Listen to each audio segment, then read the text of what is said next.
I'm Keely Turner, and we are here to lurk these dark streets of London to find some ghouls and ghosts, and maybe even a guy named Spring Hill Jack.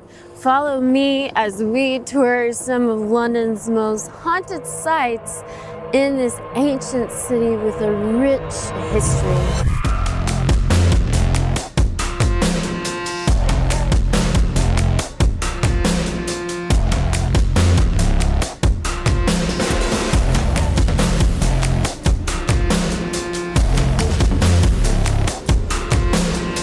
Here I stand next to the statue of King Charles I, the only English king ever to be tried and publicly executed by beheading. Fun fact, my ancestor, Herbert Leger, built this bronze statue. The statue was ordered to be melted down during the English Civil War, but a metalsmith by the name of John Reverent kept it safe in his shop, fully intact. Years later, it was placed in the Trafalgar Square in 1675.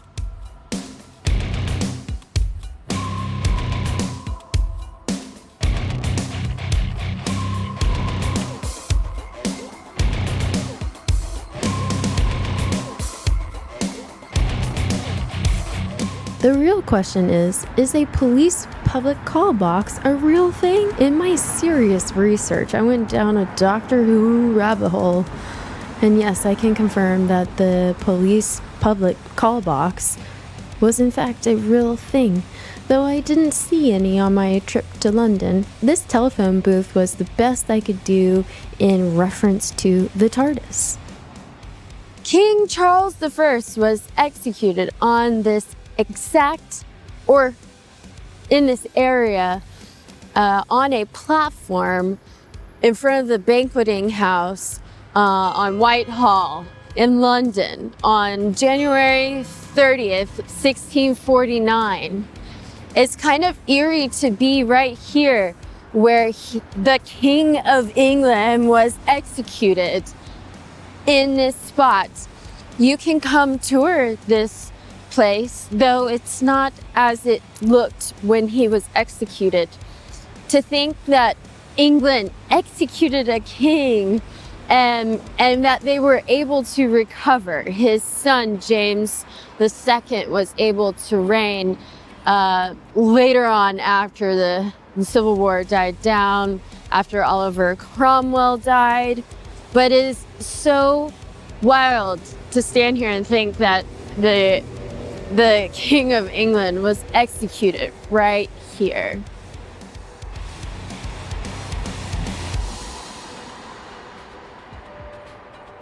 King Charles I asked if he could wear 2 shirts the day of his execution so he would not shiver and look scared to the public at the chopping block.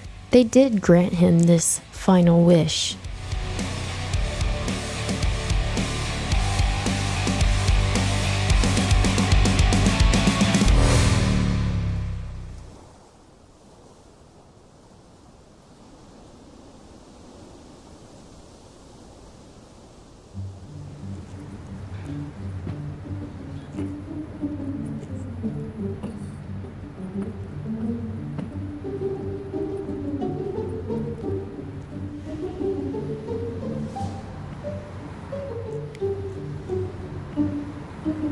A terrifying figure from Victorian London around 1837 to 1840 was named Spring Hill Jack, was described as a tall, thin-clad, cloaked man with claws and could breathe blue and white flames out of his mouth.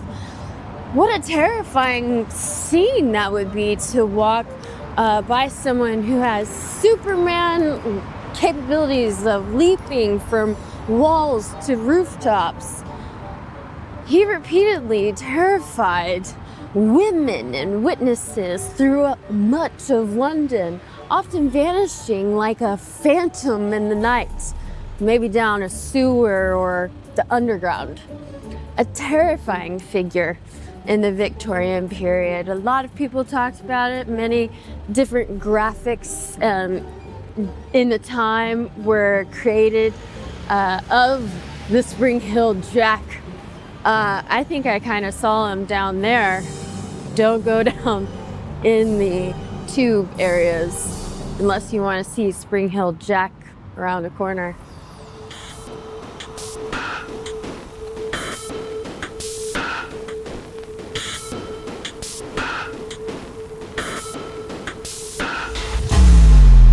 Every time I see one of those double-decker buses, my mind goes back to the Harry Potter and the Prisoner of Azkaban movie.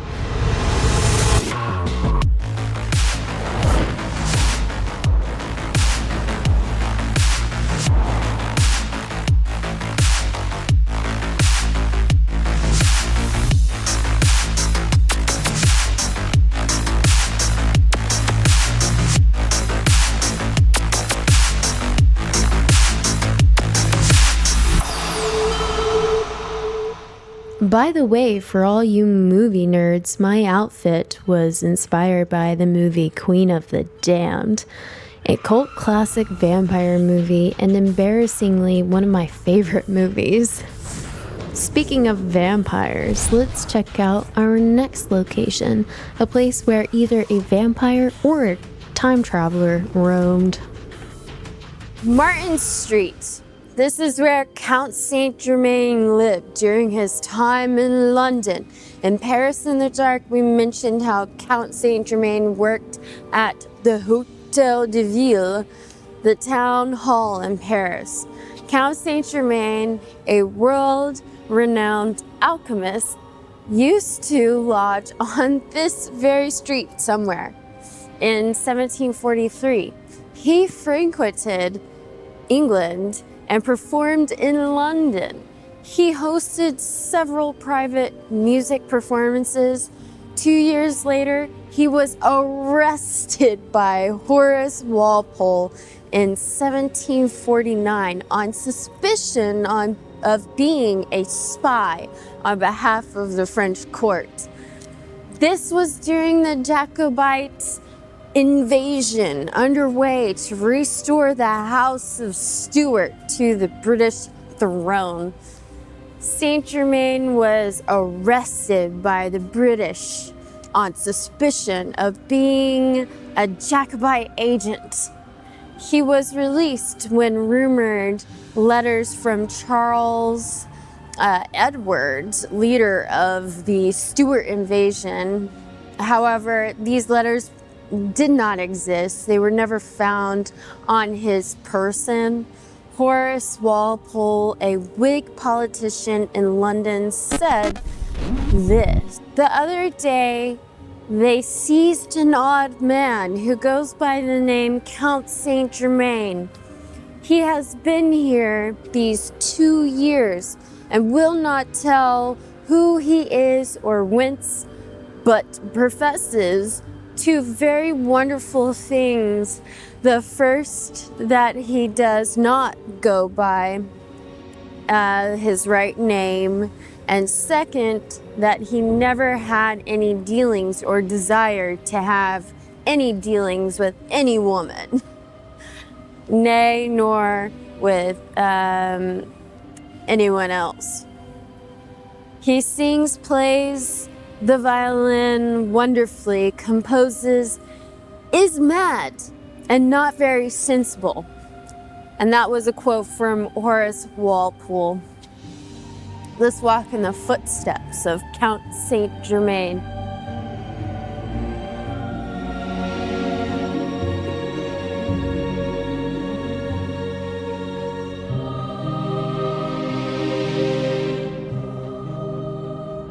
Werewolves. The most notable cluster of tales come from the East End and Hackney marshes of werewolves during the 1970s through the 80s. Local newspapers reported that people walking the marshes at night claimed to see huge wolf-like creatures with glowing red eyes. Witnesses described it as part man, part beast, and said it let out terrifying howls. Even police officers patrolling the area would reportedly be shaken by the strange noises and sightings. In the infield area, some paranormal researchers have linked the werewolf-like sightings in these areas to old folklore of shapeshifters and spectral hounds, which were common in English folklore long before Victorian times. I'm standing outside the Tin Bells pub. It is associated with Jack the Ripper. This pub is rumored to host the spirit and victim of Annie Chapman. People describe cold drafts, unexplained footsteps, and whispers of voices, and even they can smell her perfume. Jack the Ripper often brutally murdered women of low status who were women of the night, prostitutes, who worked the streets. They were prime targets of the Ripper, who had a thirst for killing helpless women. They only recently discovered who it was that was Jack the Ripper. He got away with it.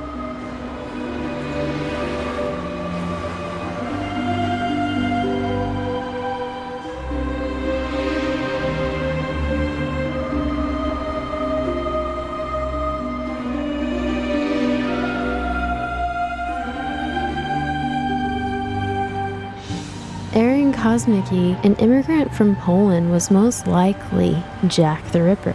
According to a BBC documentary, Jack the Ripper, the case reopened. He was a barber. Reminds me of Johnny Depp's Sweeney Todd, the demon barber on Fleet Street. The Tower of London, steeped in dark history. Over the years, many people have lost their lives at the Tower of London, just over there. Anne Boleyn was on the Tower of Green where she was executed. Anne's final plea was this, for word, I am come hither to die. For according to the law and by the law, I am to be judged to die, and therefore I will speak nothing against it.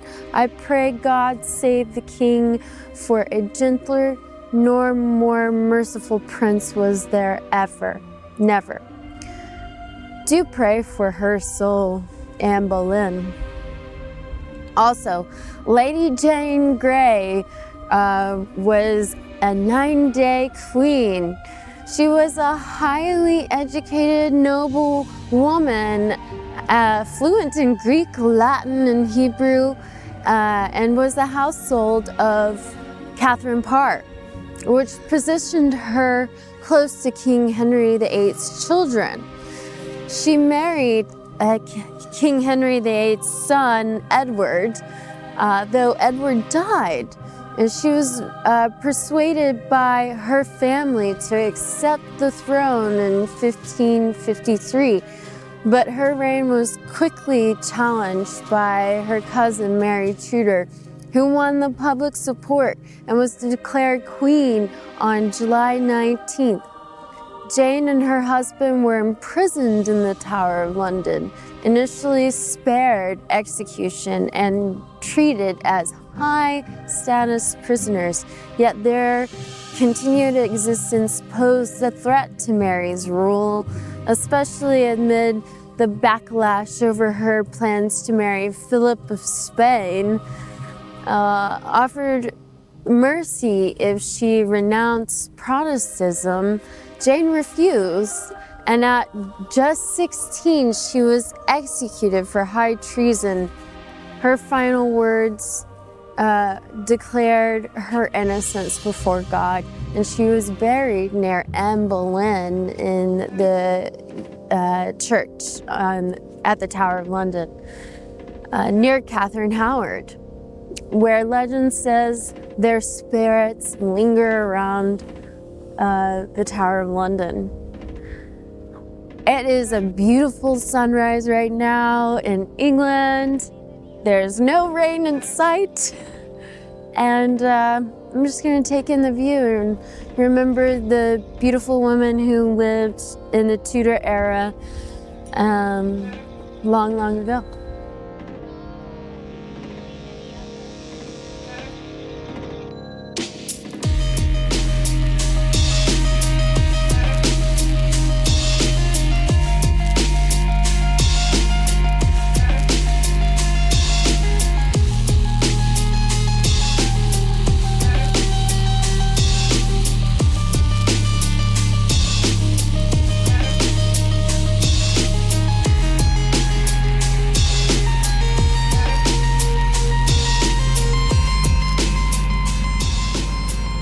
Thank you for joining me on this spooky tour of London. We've seen where Spring Hill Jack leaked into the air, where vampires move through the shadows, and the places that Jack the Ripper frequented. I'm Keely Turner, and this was London in the Dark. Until next time, remember to mind the shadows in your head, for it might get chopped off at the Tower of London.